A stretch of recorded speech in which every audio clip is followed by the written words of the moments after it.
right. All right. All right. We are in the building. Glad to see you here. Welcome. Welcome to a special edition of Pop's Corner, where tonight we are going to be having an amazing conversation by two of the most amazing community servants, activists that I know of, that I have been blessed and honored, that we have been honored and blessed to work with over the years, Miss Carolyn Wyatt and Miss Crystal Watson. And so we're just gonna jump right into this conversation. So let's just get this party started.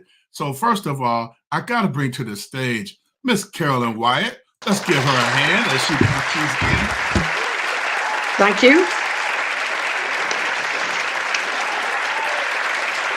Can you hear me? Hello? Can you hear me? Can you hear me now? Is that better? Is that better? I can hear you. Can you hear me? Absolutely. Absolutely. Okay, thank you. There we go. I got so excited and knocked my mic over. I apologize, y'all. Hey. And bring it to the mic. That's right. Y'all know her as Crystal Watson. All right, everybody knows.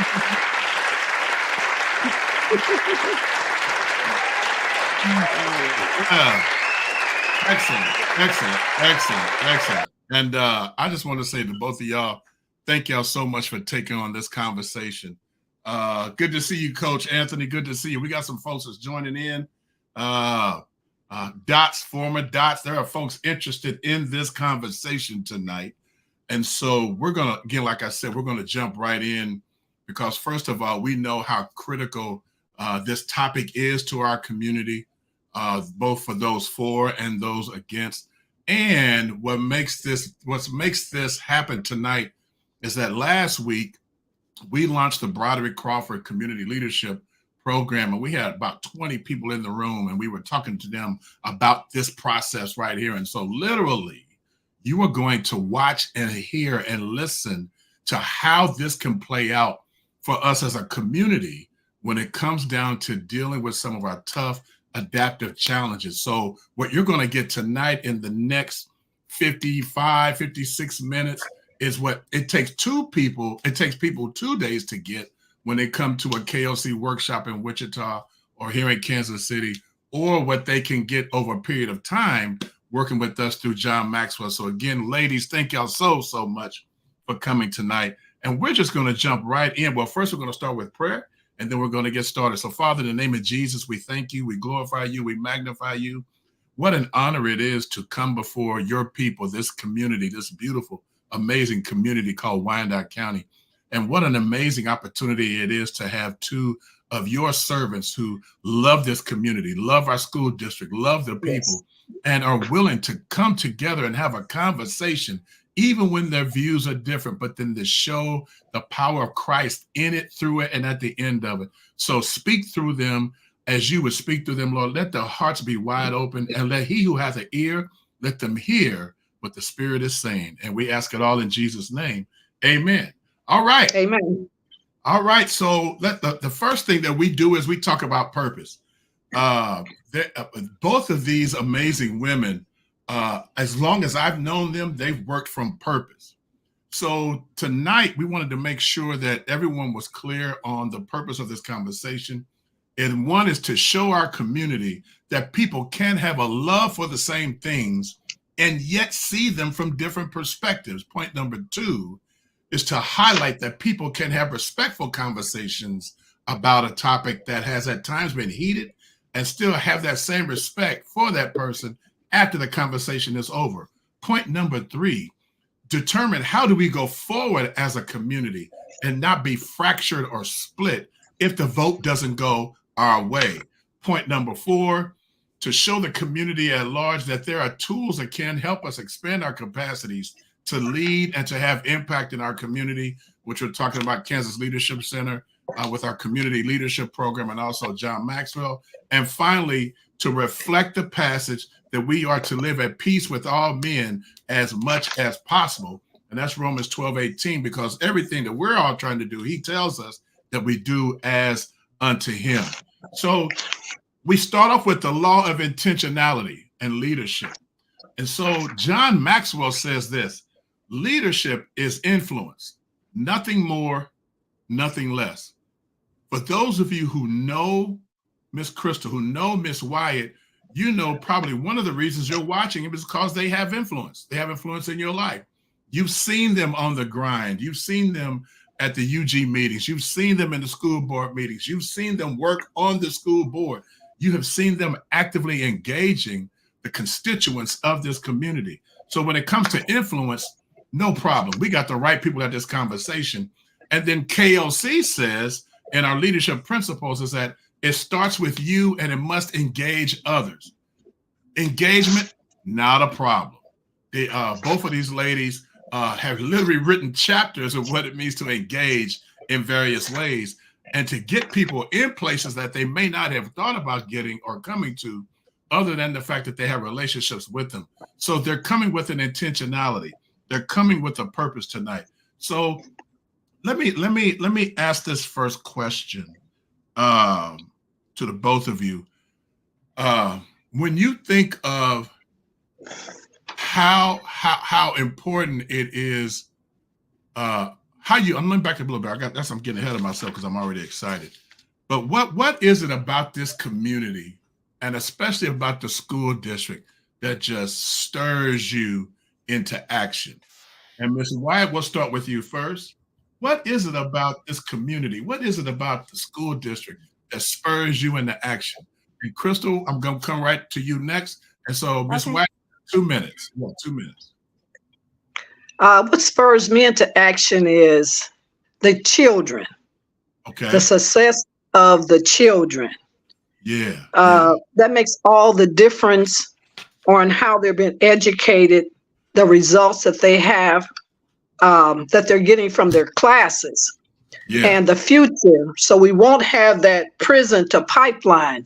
So that really gets to me when I know that you have these young boys in grade school who aren't being successful. Not only the young boys, but the girls who aren't being successful. And that really bothers me because I know that's either they're going to lead to dropouts or in jail or in trouble.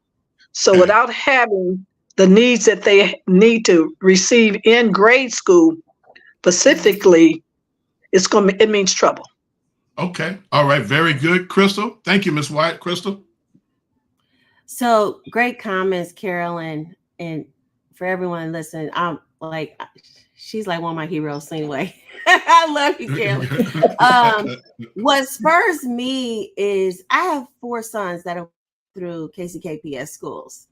And so when I think about their growth, particularly as African-American males, it's important that they are educated and knowledgeable so that they can make it in society. And I am a DOT. I was born at KU Medical Center. And so Wyandotte County just has a special place in my heart. And anything related to Wyandotte County, when it comes to being a voice for those who don't have a voice in our community, I want to be able to be that person and to resource and to make the connections wherever possible so that we as a community continue to grow. Yeah. That's good. That's good. All right. Good to see you, Mickey. Glad to see you. Yeah, we're working the bugs out. Good to see you. Good to see you, Coach Smith. Glad you're here. He's a DOT. He making big money now, so he moving on up. But he's a DOT. So that's my man right there. Let's keep it moving. So again, here's the slide from the previous question, and you just asked it. So we asked you your name. Well, okay, tell us your name and family, how your family's connected here. You already answered the other 2 dots. So tell us who you are, Miss Wyatt. Tell us who you are and your name and how your family's connected, if any. My name is Carolyn Wyatt, born and raised in Kansas City, Kansas.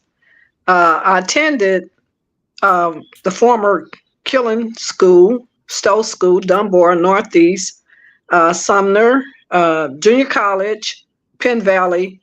So I'm connected. My mother died about 5 years ago, and she went to Northeast and Sumner High School.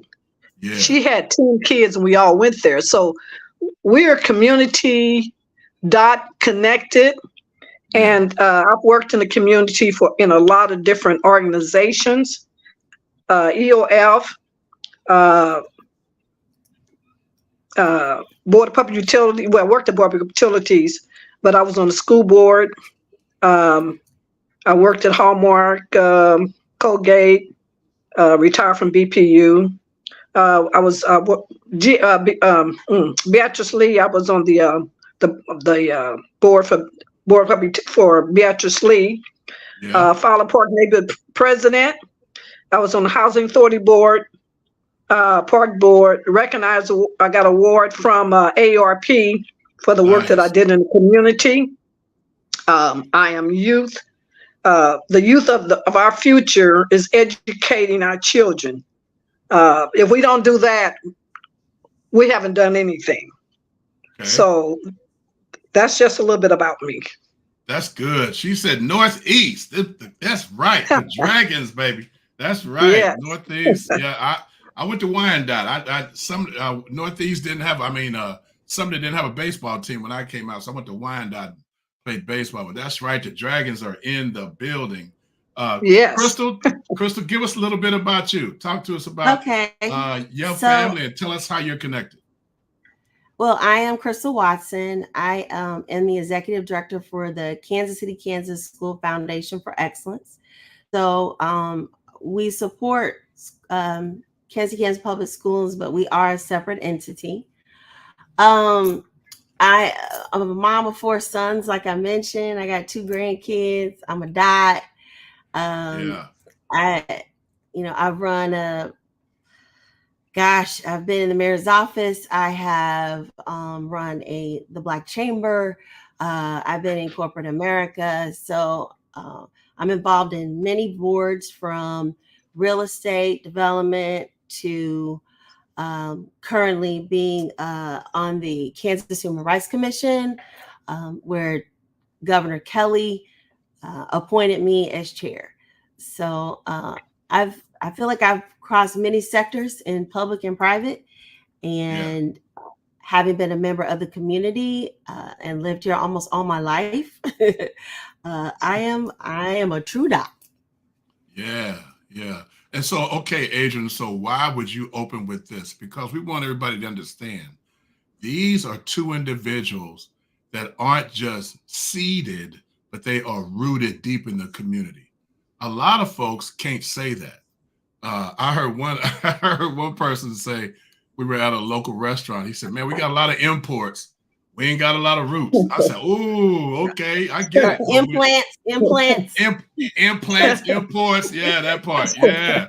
But we got some roots here tonight. That's right. So that's great job. So as you can see, they come in with a love for KLC. I mean, not for KLC, but KCK and the school district.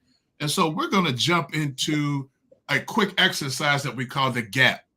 And this is how we get people when they come into the room on day 1, we talk about a gap. And so my first question to Crystal and to Ms. Wyatt is this. I want you to think of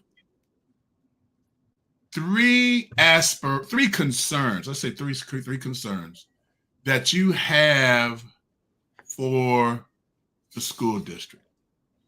Since that's our focus.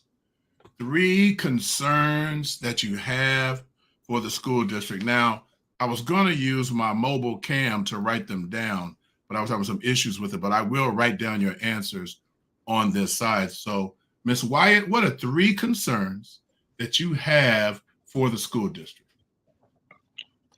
My first concern would be books. Okay.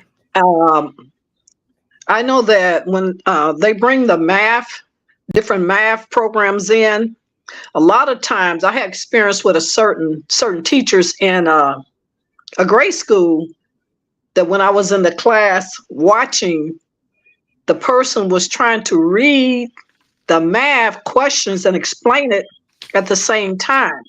So that means that those kids in that class, they didn't understand. They didn't get it because the teacher didn't have it. So that's one of my concerns is when you bring something in new like that, you need to make sure that every teacher can explain it to you, that they actually have it. Because if they don't, the kids won't ever get it. Another concern is fundamental education should always be there. Because if you can read, you can write, you can do math, you have it all. Yeah. Because if you can do the fundamental of math all the way up to fractions and decimals, basically you can do anything. Then you're prepared for the next level. Okay. But a lot of kids leave grade school and don't know their timetables. So they may probably don't know fraction. So they have to really key in on grade school to see what's happening in grade school. Okay. The next one would be graduating. Okay. So if you're graduating from certain schools in District 500, not Summer Academy, when you're going to go to college, you're probably going to have some difficulties, and you're going to have take some classes that you probably already had in high school. English, maybe one language, history, some of the main courses, because you're not ready. They don't get you ready as a whole for college. So that's another issue on graduating. How prepared are you when you graduate? God, goodness, good. Excellent. So let me repeat.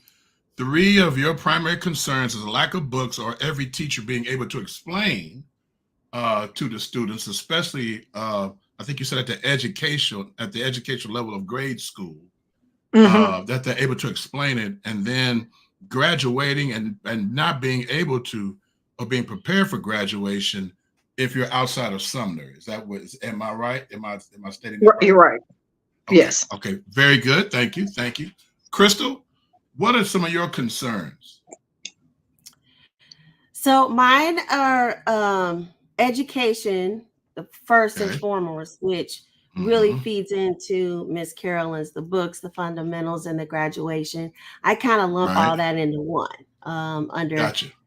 making sure that kids are well educated, and that they have the resources they need. So that would include the books, right, and all the tools that they need to be successful to graduate. The second is the safety and well-being of our kids. Being in safe schools is really important, and just their overall well-being. I have a different lens because in my role in supporting schools, we've really kind of shifted to supporting families. I did not realize how much of a need there are for families. And so with that said, my third concern for our district is the support that is needed for families, for kids. We have a number of kids we have about 5,000 to 6,000 kids in the district that have serious medical conditions or some type of medical condition where there are special needs or attention needs to be drawn to that. We have over 400 families under the McKinney-Vento Act that are homeless or that are considered homeless. So those families don't have permanent residency for more than 2 years. So my lens is a little different than Ms. Carolyn's, but I think we still kind of share the same in that education, of course, is first and foremost. The kids need to be educated. They need to have adequate staff, teachers, and resources to be able to teach, and to be able to provide the learning environment that is needed for those kids to grow and, of course, graduate. Absolutely. And what's the beauty of this part, as we're going to shift to aspirations, is that there is crossover from what you all were saying. There's some similarities in your concerns, but you said there's a different lens, just a different couple of things that were different. One is the safety and the well-being of the kids for you, the students, and then the focused need for families, recognizing that especially with the McKinney-Vento families, how intense that is, and how that needs to be a focus. So very good. Okay. So I'm going to ask you to take a deep breath. This is where, all right, 3 aspirations. if it was perfect for you when it comes to the school district, what are 3 aspirations, Miss Wyatt, that you would want to see happen in District 500? If it was perfect. Yeah. Perfect world. Yeah, perfect world. Absolutely. Right. Well, this perfect world, what I would like to see in grade school, I always go back to grade school. Yes, ma'am. I would like to see teachers, more men. Mm. And I would like to see well, in junior high school, I go there. I would like to see more skill classes for boys. Okay. Because everybody's not going to college. Gotcha. And sometimes this would just get them to go to school. Small machines, sheet metal, woodwork, drafting, things that is a need. And I would like to see, if it's a perfect world, no phones in the school, cell phones. Wow. Okay. All right. So these are very straightforward. Grade schools, more male teachers, more men. Junior high, more skill development instruction for the boys, because at Northeast we had that. That's amazing. Yes. We had Mr. Williams, Big Bear, down in the shop class. And then and no phones in the school. All right. I know somebody going Shondo. Somebody's like Shondo. Amen. That right there. Some teachers going hallelujah. Amen. Anyway, I digress. Crystal, what are your 3 aspirations? My 3 aspirations, and that's a hard one for me, because again, I have a different lens. Yeah, all right. But my number 1 is that 100% of our students are graduating with some type of credential and their diploma. So nice. They, if those skilled classes are there, then, they've had that skilled training, they're graduating. And if they're not going off to college, then they're prepared for the workforce. So 100% of our kids are graduating with their diploma, with some type of other credential with it. Okay. The second, because I get a chance to see the district within, would be that our teachers and staff are adequately paid. And not just our teachers, but the support staff. You have custodians, and we've got paras. They're not teachers, but they're paras. They help in the classroom. You have the admin support, the clerical teams, and you have nutritional services. So while we've done a lot to help fund teachers and get them to be more competitive across the metropolitan area, I would love, great aspiration for the support staff to be adequately paid as well, because many of them live in our community. So we have a lot of teachers that may not live in our districts, but your custodians and your nutritional services staff and some of your parents, all those folks, they live here. So I'd love for them to be paid adequately, because that helps with the overall economic growth of our community overall. And then my third would be full support from community. I think that the support comes in waves, and it comes when things are not right? And there's this loud voice of what's not being done in our schools. But yet when I go to board meetings, I don't see a lot of participation, right? Or the parent teacher conferences are not conferences, but PTAs have diminished. And so the parental engagement and community engagement for schools and that real collaboration, I mean, I would aspire that be much stronger, and there's more support there, because schools can't do the job on their own. You know, and back in the day when we were kids, you know, if Miss Johnson knew my mama and I acted up in school, woo, you know, and we don't have a lot of that anymore.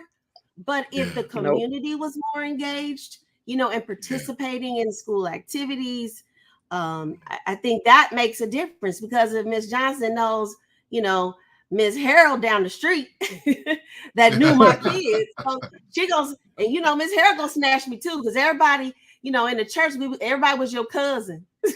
Right. Auntie and uncle in the church. So you know, we just had more of that. So that no matter if things are good or bad, that collaboration and that strength and that community engagement is there consistently. And I hope those that are listening, if you can hear the passion in their voices, whether it's a concern or an aspiration.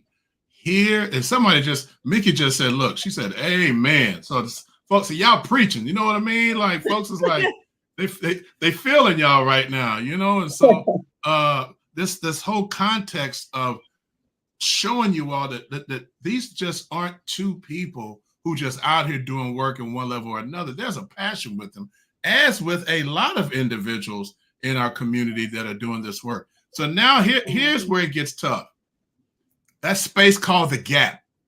The gap is where the grimy work happens. And so here's my question to the both of you.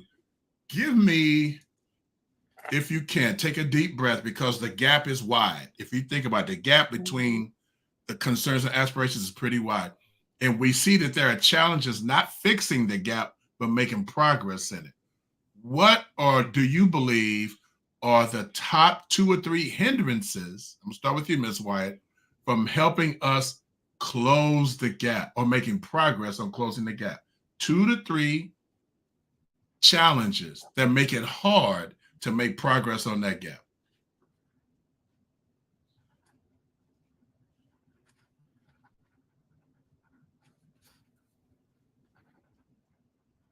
And that's based upon your concerns and your aspirations.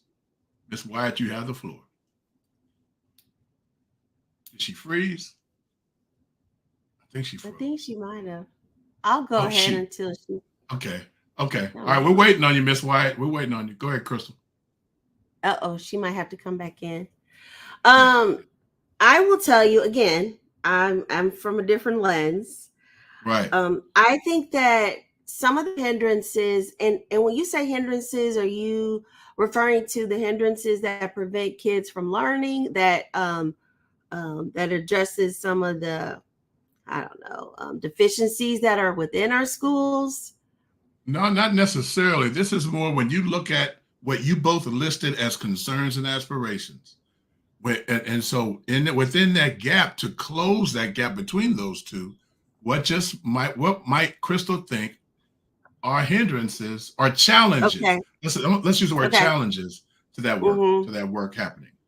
So the first, and I'm gonna lump them together. The first would be knowing what I know and how we are trying to help families and students, variously, from trying to provide scholarships to kids who are graduating, to supporting a family who can't pay the rent or can't pay their bills, right? So we do a lot of stuff in between those two things. If kids are going to graduate, well, then they've got to learn, right? And if education is at the forefront, then one of those concerns is that that family support and the safety and well-being. So kids, first of all, being in safe schools and better built schools so that they have a good environment for learning is very important. And I believe that if kids don't have the natural things they need, the fundamental things to survive, if they don't have housing, if they don't have food, if their health is not the best, then can that student really learn in the classroom? And so then if you are not in a safe environment, or if the learning environment isn't conducive for learning, then I think it is a hindrance. And I don't think people realize how much of a hindrance it can be. I know if I were to walk in and I had a little space to operate in, I wouldn't feel like I could really do my job effectively. I think it works the same for kids, right? The second thing I think is a hindrance is really the lack of support that we get. Lack of support for agencies that try to support our district, but they don't have the funding, to do what they do to support kids and families. Again, it takes a village. So there are organizations like KC United, Young Women on the Move, Heartland 180, Catholic Charities, El Centro. Like there's so many different organizations that do things to support schools. And without them having the proper funding to do what they do, it makes it difficult for the district to meet the social needs of kids and families so that they can come to the classroom and learn. I think that is another big hindrance that we have. And then the fact that we don't get enough adequate funding when COVID hit, and Biden and even Obama, previous to COVID, tried to, send funding and stimulus money. And then there was the ARPA money, the American Recovery Act funds, and there were the ESSER funds.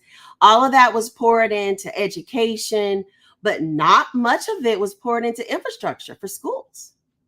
And so there may be some federal and state funding in that area, but then you will get, but the state, every state in America gets the choice of how those funds are disseminated locally.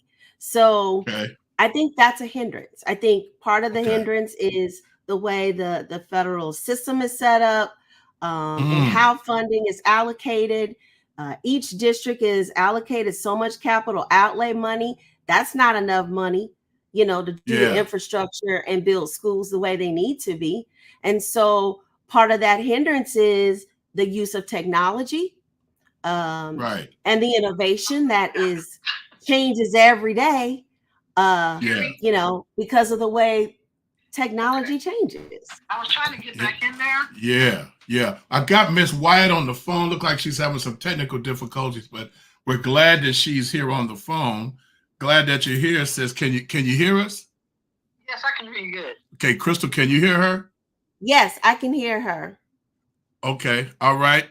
Miss Wyatt, go ahead. Crystal just gave us some great answers for what she thought were reasons why the gap is struggling to make progress, and it was lack of family support, the environment of the school itself is a hindrance, and the lack of support from the federal agencies has been a challenge. What would you say are your top 3 reasons for why this gap is struggling to make progress to close?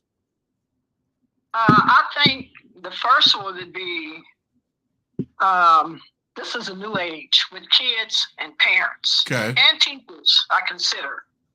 That's good. So I would say that, first of all, would be teachers having control of their rooms. We have a lot of young teachers out of college. We don't have enough, I say, Black teachers. And I think that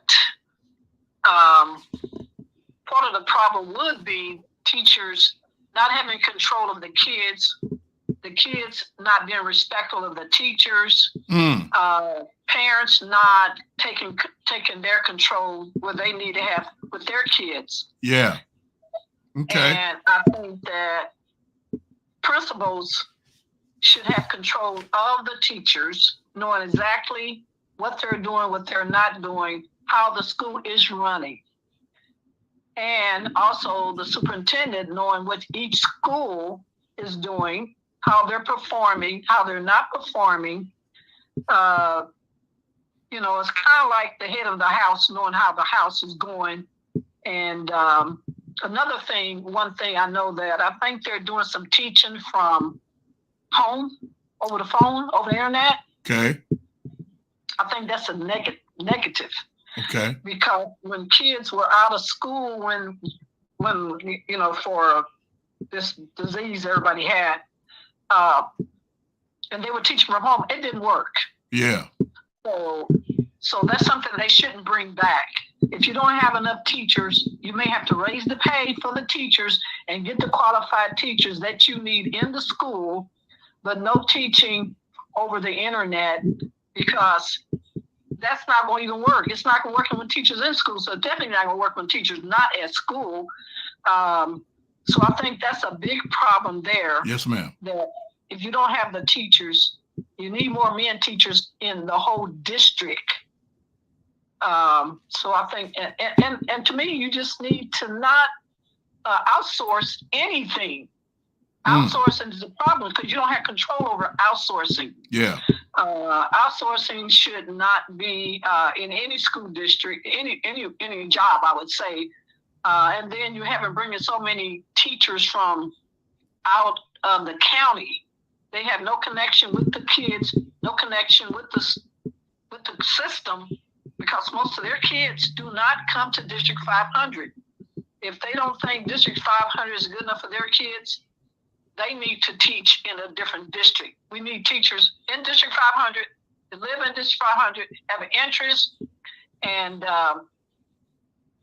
you know. So to me, those are some of the issues that I see. Yes, ma'am. Yes, ma'am. Those are good. I mean, and this is the kind of work that we do in our classrooms when we have people coming from around the country, having these tough conversations about aspirations, concerns, and then where the grimy, I call it the grimy work happens, which is right here in the gap. So Mickey, Crystal, you're able to hear Miss Wyatt clearly? You're able to hear her? Mm-hmm. Okay.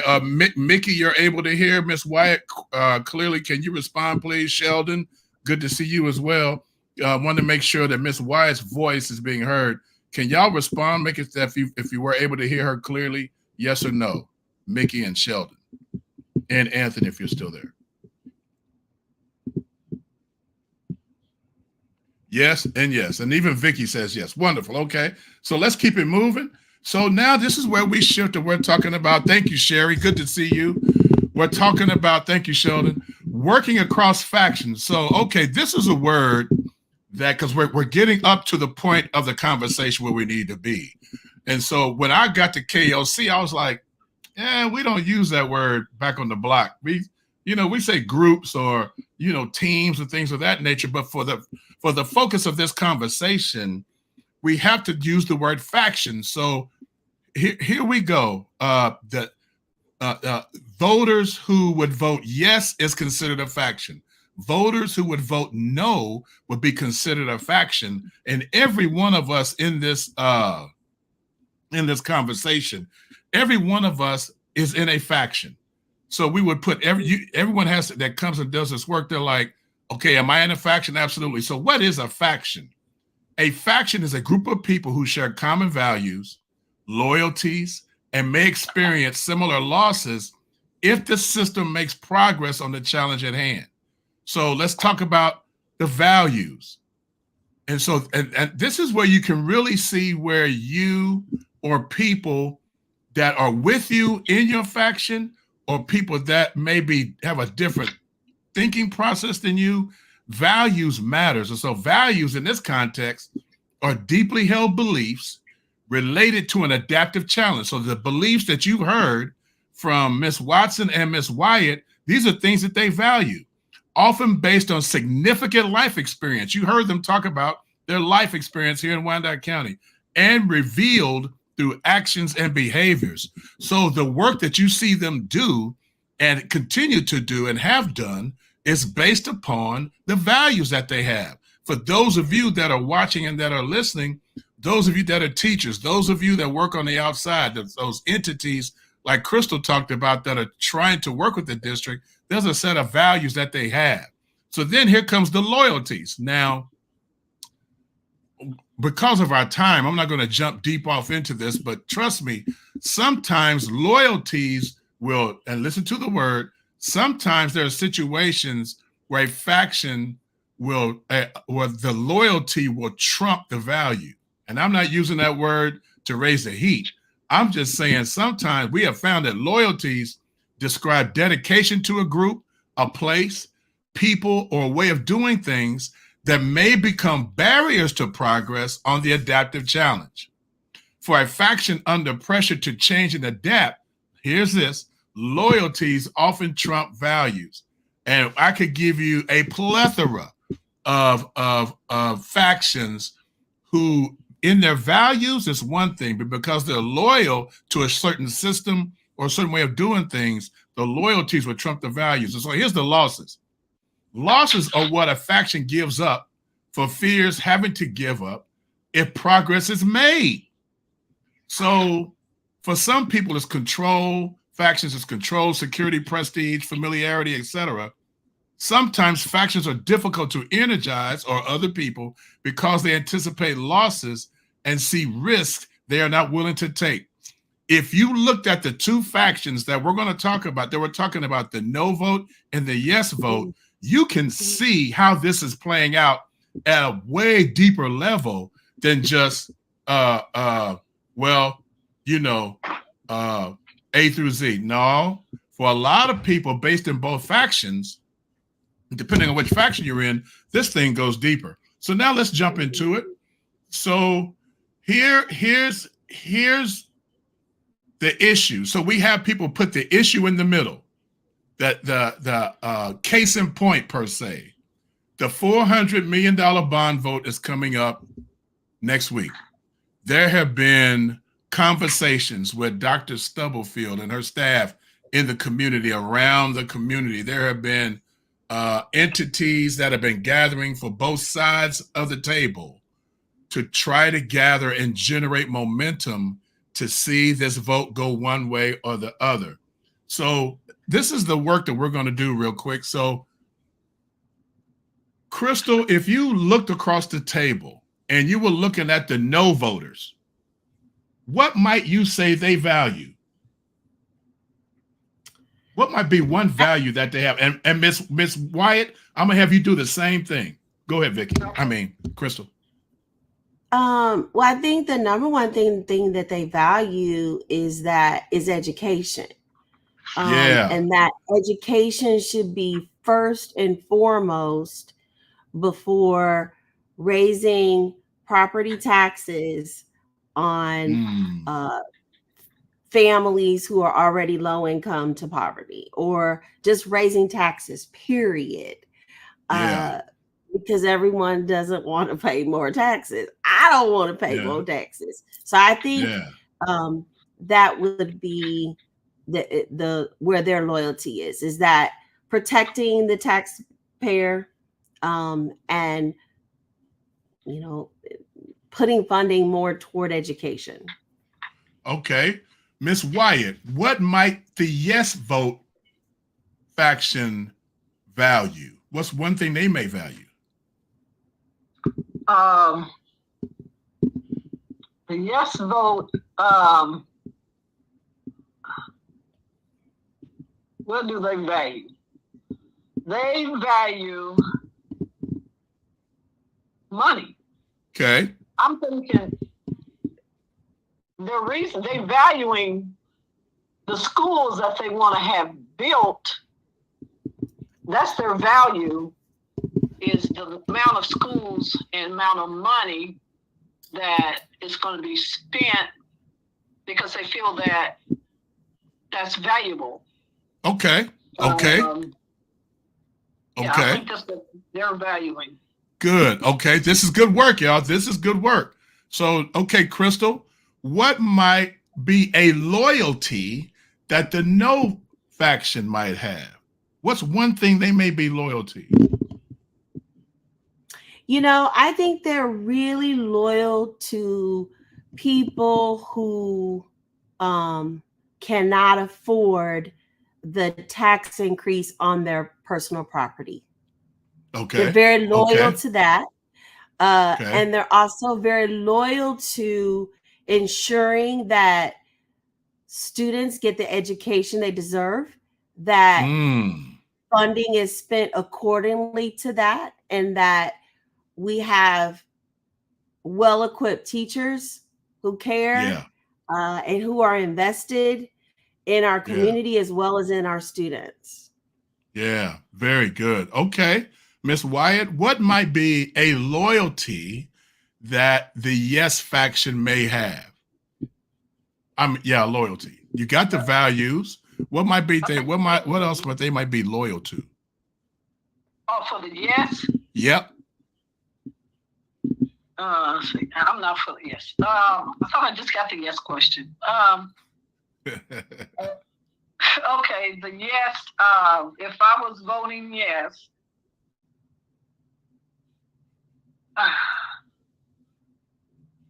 I would be valuing the library. Okay. What's the other thing they want to build? The swimming, whatever that's called. Okay, the aquatic center. Yeah, if I was voting yes, aquatic center, I'd be voting for that. And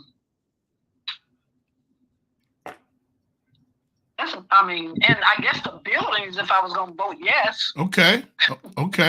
So let me tell you what just happened, which doesn't happen in our 2-day sessions.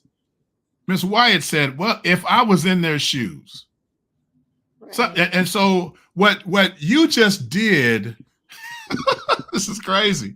This is amazing. If I was in this, and if I was voting yes, what would I be loyal to? I'm just telling you, Ms. Wyatt, that doesn't happen in a lot of my classes. It's folks, they struggle with the fact I don't know, and it takes us a while to have to help them. Okay, just put yourself in their shoes. You really don't know, but if it was you, so I want to thank you for that. So here's where it gets tough. We talk about losses. This is where you're in your faction. So Crystal, you're in your yes. Miss White, you're in your no. Crystal, what would the yes faction lose if there's a no vote? Well, if there's a no vote, we lose the opportunity of improving the learning environment for our youth, for our students. Yeah. The average age of our buildings are 70 years old. Okay. And so they don't really have the capacity to handle the level of technology that is available to us today. Okay. And I think the other big thing that we lose is safer schools for our youth. Okay. I want to tell you really quickly. I did a little thing with kids in school suspension, and we showed kids, tell us what school looks like on your way when you get to school. Okay. And some of the drawings that these kids drew would just blew my mind. They drew pictures of drugs, guns. They drew dilapidated buildings. They didn't draw what I thought I see when I go to school or what they thought their school was. So for me, that spoke volume to the negativity that is around not being in a great environment or living in an environment that you think is drug infested, gun infested, buildings are crap, I think we lose that. And I think we're also going to lose hope. We're going to lose hope for our community that we can't come together to want to make the investment needed for kids to be in safer schools. And so I think we lose the aspect of real safety, because for some of our schools, kids are walking to trailers, and there are several schools that are on the docket, if we get to the yes, that kids won't have to walk in between buildings. And if there was an active shooter during that time period, God help us. So I think we lose that. And I don't think that we'll have an opportunity to build better schools so that our community can grow, because it does impact the market value of our community as a whole. I believe we'll lose the opportunity to draw people to come to our schools. We'll draw good talent to come to our schools. I mean, who wants to teach in a broke down building that you can't even get good reception on with your phone? I think we're going to lose that. And I think we really need to think about the bigger picture. Building school, the budget for that is separate from budgets for education. And you cannot mix the two. The federal government doesn't allow you to. And so because there's not a lot of funding from our federal government for the infrastructure and building of new schools, then it's left to the local taxpayers. And that's unfortunate. And I think that is a big loss for our community and our districts as a whole. Okay. Thank you. So we lose that unity, because it will truly, I believe, divide our community. Okay. Thank you. And we're already somewhat divided. Yeah.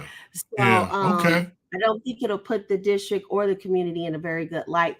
To those who are watching us, to those who are looking to see how much we want to invest, because I firmly believe the yeses want the same thing the noes want. And I think deep down the noes want everything that the yeses want. But at the end of the day, are we willing to make the investments we need to make so that kids can learn regardless? And one of the ways kids learn is being in an environment that they can learn in. Okay. All right, Miss Wyatt, your turn. Thank you, Crystal. Good stuff. Good stuff. Folks are coming in. Sheldon, if you can do me a favor, clarify that statement for me, brother, what it is that you're wanting to get on that statement. I see it though. What progress, what would the no voters lose? What would that faction lose if it turns into a yes, a win for the yes vote? And you have the same amount of time that Crystal had. You talking to me? Yes, ma'am. Okay, you back to the yes vote? Yeah, okay. If it turns out to be a yes vote, what would the no faction, what would be the losses for the no faction? It would mean that you would have all these schools, new schools, but kids would not be educated. They would lose they're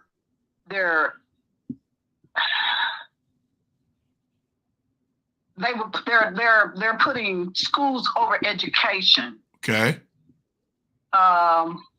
Also, I'm getting mixed up on this. You good? Take your time. Take your time.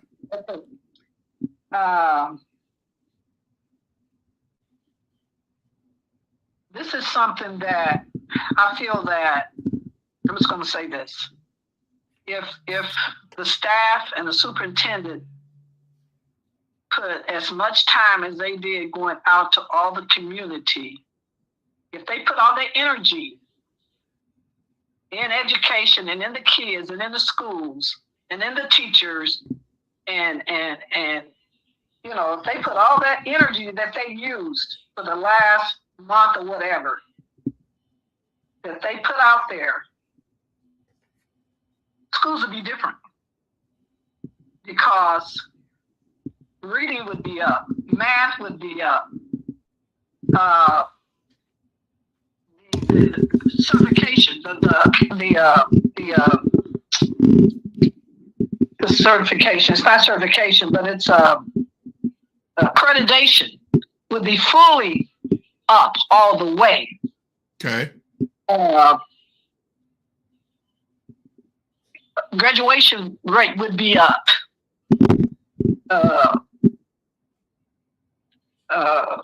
Grade schools, they would know everything required when they left grade school. Yes, ma'am. They would have qualified teaching. I mean, it's just that it would just be 100%. The teacher shortage. We wouldn't have no teacher shortage. I mean, every class would be sound with teaching. Yes, ma'am.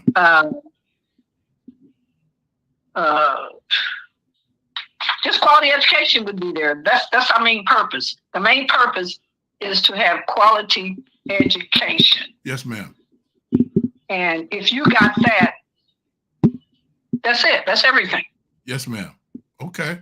This is really good. This is really good work. And so, again, you can hear the passion of both ladies speaking for their factions as to what the losses would be if the vote goes a different way than what they are pushing for. So we're going to shift now and talk about, this is another aspect called observation, interpretation, and intervention about the bond issue in the community from your faction's point of view. So I got this data from the KC Beacon. And so when we talk about observation and interpretation, we're talking about what we see.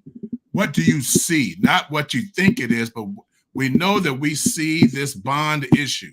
We know that from what Crystal was saying, we see lack of support for families. We hear Miss Wyatt saying we see lack of teachers. You see, these are visual, observable challenges that they see that this bond could either help or hinder. So when we're talking about interpretations, the interpretations is where, okay, this is why I think or why I believe that if this bond issue happens, one interpretation is this. If this bond doesn't happen, one interpretation is going to be that. You just heard them giving you their interpretations of the bond. And so I got this data so that for those who don't know what the bond is for, it is literally for brick and mortar. Is that right, Crystal? That's right. It's a brick and mortar bond. Is that right? Yeah, it's right. It's just brick and mortar. It can't do anything else. The district can't spend that money on anything else but brick and mortar, period. Okay.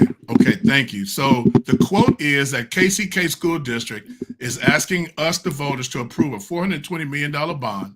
The bond would pay for replacing Central and Argentine middle schools, consolidating 6 elementary schools into 3 new buildings, a new main public library, an aquatic center, and a range of repairs and upgrades. A homeowner whose residence is appraised at $100,000 would pay an added $97.75 a year for 30 years. So when you see this is data, right? This is observable data. What will happen with the bond? Ms. Wyatt, what's your interpretation when you read this from a no vote perspective? What is your interpretation? And start your answer with this. One interpretation is, and then go. One interpretation, if this bond, passes? Yeah. Are we on passing? If this bond passes, I think that right now we may have empty schools. Because if you're open the schools up for people to choose whatever school they want to go to, right? And District 500 is at the bottom for education, right? Kids are going to leave. I mean, parents are going to put their kids somewhere else if they're able to. Okay. The only school that's going to prosper is going to be Sumner Academy. Okay. And they're going to be overflowed because they got people in Sumner Academy right now who don't even live in Wyandotte County. That should not be happening because you got kids in Wyandotte County who can't get in because there's already too many people there. So to me, that's a problem. And if this bond passes, for some reason right now, you got teachers and principals leaving. So you're still going to be short, because if you're not attacking the problem that you have right now, yes, ma'am, while they're leaving, that should be first important, to make sure wherever those teachers are leaving, while they're leaving, you already got a shortage. You already got kids being miseducated in grade school. And so I say the whole district 500 except Sumner Academy. You got some schools doing okay, but I just think that outsourcing, that's a problem. Okay. Outsourcing, that's another problem, because you need to have those people within the district, put more people in the district working, and not outsourcing in Johnson County or somewhere. You got enough teachers coming from Johnson County. Like I say, and they tell you that it's only going to be $95 or $10, but in essence, I don't believe that number. I don't believe they give us a true number. I think they give it a number just to get by for people to say yes. So I don't believe that number. So I think that's a problem there. Okay. Special ed, that's a problem. One lady just quit in special ed right now. So that was a problem there. She's left out of special ed. You got kids with, what's that, HD, whatever that is. ADHD. ADHD, that's a money thing. You flash that before parents, they may take that, even though that's hurting their child. So that's a money deal. And actually, kids shouldn't be tested for that. Yeah. They shouldn't be tested, because you can move the numbers like you want it. So I think they shouldn't test for that. No virtual teaching. Only in-person teaching. So kids are failing. That's the primary. Kids are failing, and kids are not learning, not because they can't learn. You got teachers in here that's not here for the right reason. So you just gonna have to pay for what you're looking for. Yes, ma'am. And like I say, they just need to hire teachers within Wyandotte County and bring those men back to be teachers in one. You need men in Wyandotte County all through the district. To me, Yeah. So. Thank you. Excellent. Excellent. Crystal, what's your interpretation of the data that has been submitted by the KC Beacon from a yes factions perspective? Uh-oh, hold on. Somebody muted you, my bad. There you go. Do you think? I believe the interpretation is accurate. It's all according to the mill levy. And if you understand that, then you know that there is a formula for that. And that formula that the Beacon used was accurate. Okay. So it is 97.75 a year for 30 years. If your home is worth $50,000, then your tax is 48.88. Okay. If your home is $200,000, it's $195 a year. Okay. So I believe it's accurate. Everything that the Beacon displayed in their article was true. Okay. It would replace, Central and Argentine. And every building, almost every school in the district, if it's not a new building, they're going to get some kind of upgrade and repairs. Very much needed upgrades and repairs. Okay. So I hope that answers your question. Yeah, if that's the yes faction interpretation, okay. So is that Joe? Good to see you, Joe. Is that except Sumner? Is that right? Would you know? So Sumner is getting some upgrades. I think one of the biggest thing that the need for Sumner was the trailers. I'm not for sure. I'll have to, if you give me a minute, I'm sure I can find if there's any upgrades for Sumner. But I think, Okay. I will be honest, I would have preferred that there was more being done for Sumner. Yeah. But the majority of the schools will get upgrades and Okay. repairs, Okay. if not new Okay. schools and the elimination of schools. Okay. And that's based Thank on the you. head count of students in those areas. Gotcha. That's good work. It's good to see you, Joe. I'm glad you can make it. Good to see you, Sherry, everybody that's here. Thank y'all. Y'all are doing it. I told y'all these two ladies were going to do the work. And so we're really close to our end. And so this is what we call the intervention, right? So how have they been intervening? They've been intervening from a yes faction and a no faction perspective based upon what they've been observing, based upon the multiplicity of interpretations, but not just one interpretation, but a multiplicity of interpretations. So their intervention, for example, like Sister Wyatt, is to gather people to put together for, okay, no, we don't want the vote. For Crystal's perspective is to gather people to say we need people to vote yes on this issue, and their intervention, because you see it says intervene, do act, for them to come here on a Friday night after being busy all week long, who knows what the weekends is going to be, that this is an act of leadership. Let me say that again, because the whole purpose behind what we're trying to do, what we call to do, we believe to do, is to strengthen the leadership that we have, the Miss Wyatts, the Crystals, and those that are others in our community that are doing this work, and to raise up new voices. How do you help raise voices on a challenge like this? People got to vote one way or another.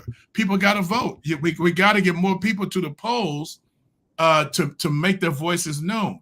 So this is what we call mobilizing people to do difficult work. So this is where Crystal and Miss Wyatt, I'm going to give you a maximum of 5 minutes to state to the audience why you believe this yes or no vote is your case and it is needed.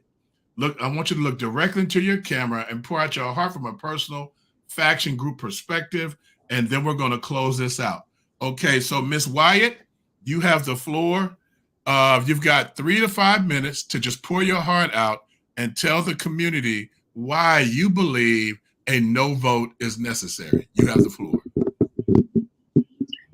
Okay, my reason for a no vote is not having a quality education for children. Okay. The graduating rate is down. 85% of the children are below proficiency. 70% of graduating rate, not college prepared in the district. Not meeting academic achievement, attendance, and factors. Teachers shorter. Teacher leaving the district. Outsourcing jobs. Prison to pipeline. Special ed. Money making, labeling the students. We need accountability. I believe that it's not that hard to make progress in our students. It's my belief that our children education success outweighs new buildings. Our goal should be, how do we help our children meet their potential academic success? Teaching our youth starts in kindergarten, letters, numbers, words, learning how to count, read. That's basic. If children get a good foundation in grade school, adding, subtraction, multiplication, division, decimal, fractions, that's basic. All teachers should be able to deliver that by the 5th grade or sooner. My primary reason for being here is because of children's success in education. Even this bond, if it passes, it's not show, the last bond did not show that students showed any growth in student achievement. Buildings don't educate students. Teaching our youth, our 500 district personnel has gone all over and beyond measures to get this bond passed.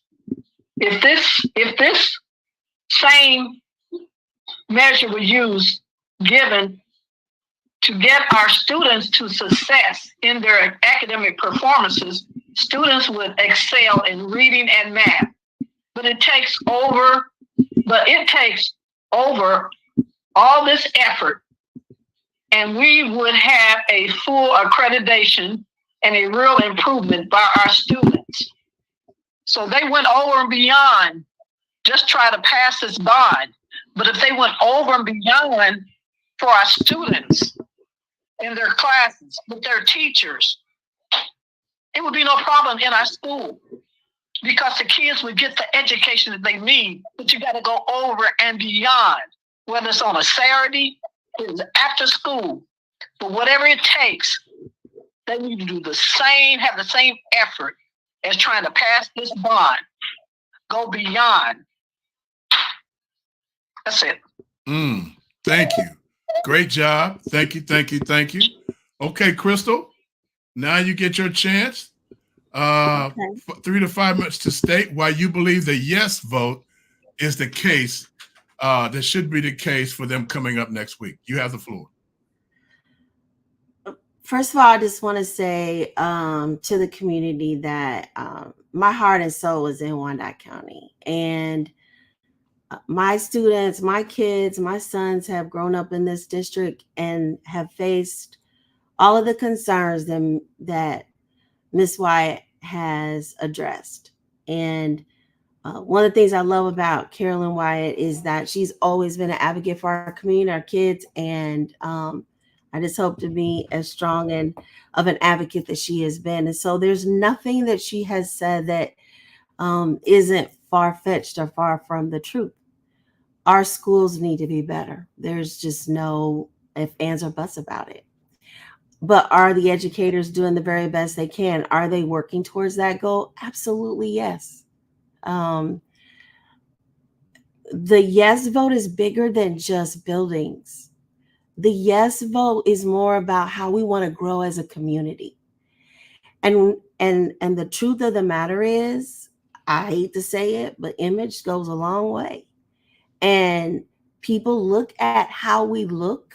They look at what we're doing with our schools. And when people want to come into a community, one of the first things they look to are schools. No, it's not about just the building, though. It's really more about how do we want to grow as a community. And if our schools are not growing, and part of that growth includes, unfortunately, the infrastructure. It includes, building schools that create a learning environment for students, and that creates an environment where teachers want to teach and the janitor wants to clean, and the para wants to support the classroom. It includes all of that. This is a tough decision for all of us to make. I don't want my personal property tax raised. God knows I don't.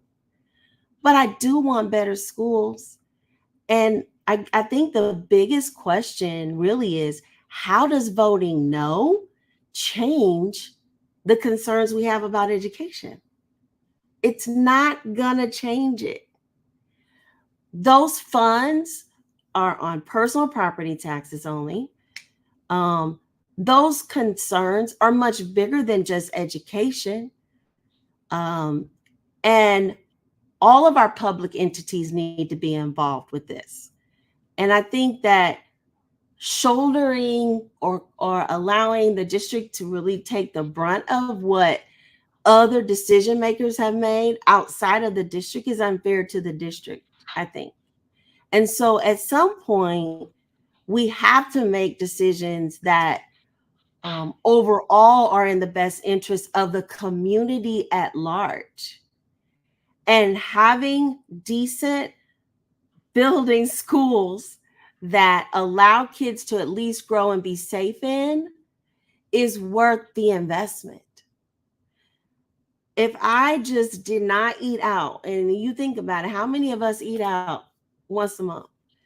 If we made just that one sacrifice, those are the taxes that we're going to spend. And that is going down the toilet eventually. But the investment that we make in our schools, we will see for another 50 to 100 years.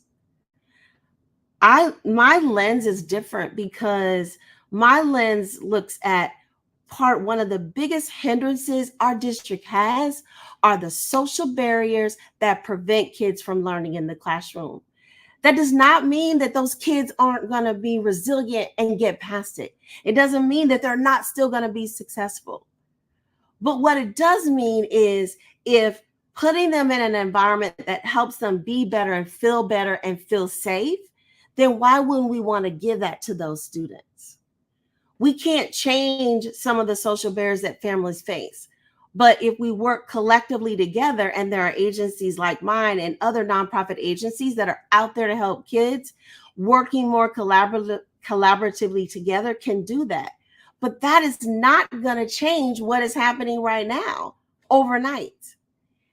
But if we have an aquatic center, if we have a better library, then our kids have resources that they currently do not have today. So at the end of the day, we've got to decide, what do we want to really invest in? We had a student speak up, and this student said, and this struck me so tough at one of the forums. He said, I know I'm going to graduate. This kid said, Harmon.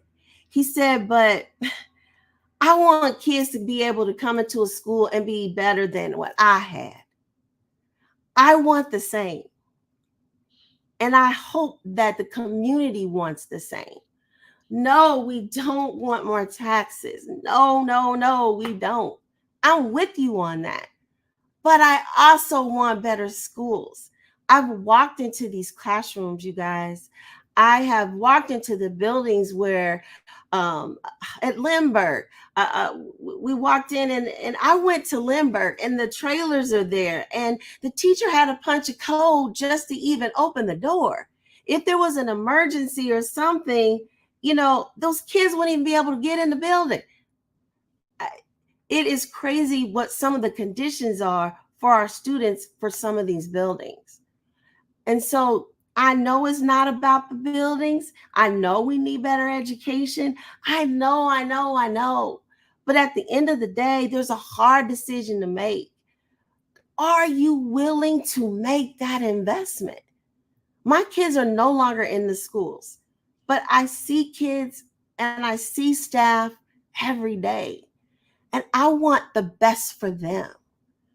And so I'm willing to make that sacrifice. I live here. I have a choice to live wherever I want. I'm talented enough to go wherever I want. But I love this community. And I do not want this no vote to change the way we are viewed, and that we don't care enough about our schools, that we don't care enough about the safety of our children in their schools. Some kids don't have a meal until they come to school. Some kids don't have a home. This is their home until they're back out there. We got 400 families who don't have permanent residency. So school is the best place for them. But how is it that they're leaving one bad condition and going into another? This is not an easy decision. But at the end of the day, I just want to ask you, is the no vote going to change that? Education is going to still be the way you think that it is.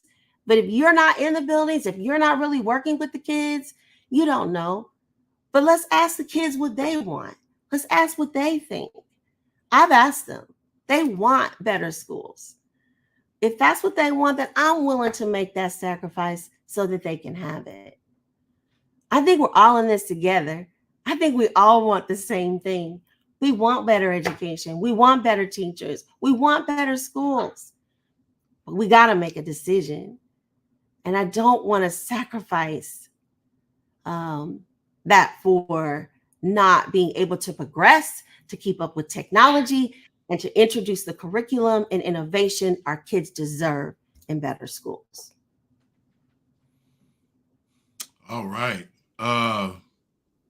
Y'all, let's give both of our amazing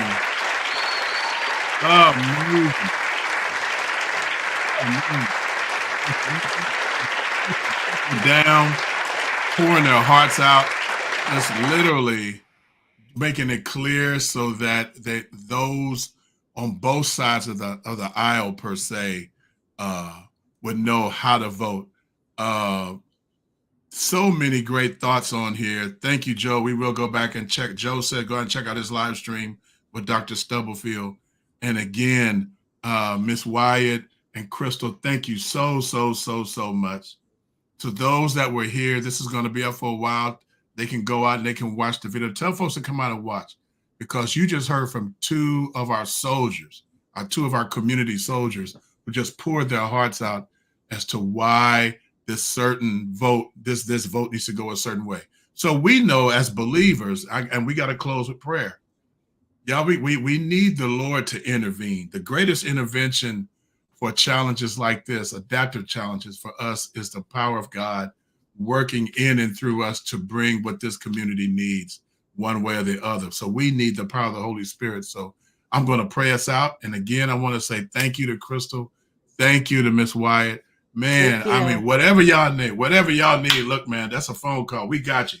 KC United has got you. Thank y'all so much. So much. So Father, in the name of Jesus, as we exhale for this week, as we exhale from this conversation, Miss Wyatt, she had some technical difficulties, but she called in on the phone to be a part of this conversation. Crystal has worked all this week going here and there and being all over the place. And when it's time to go home for both of them to rest, they are here in this conversation. So we ask that you bless them with your choicest blessings. Give them the rest that they deserve. Give them the peace that they deserve, because when your word says, when you've done all you can do, stand. And that's what they are doing right now. And so as this vote comes up next week, we ask that you move upon the hearts of those, however way they're going to vote, that they do this thing, understanding that the passion that both of these women have for the district is the same passion that we all have in one shape or another. Help us to work through this gap. Help us to close the gap so that our students and our parents and our families and their staff will get what they need to make this the best school district in the country. And when we ask this, we ask it all in the only name which matters, which is your son, Jesus Christ. Amen and amen. Amen. God bless y'all. Love y'all. Bless you. Thank y'all so much. Thank you. Have a great weekend. See y'all Monday.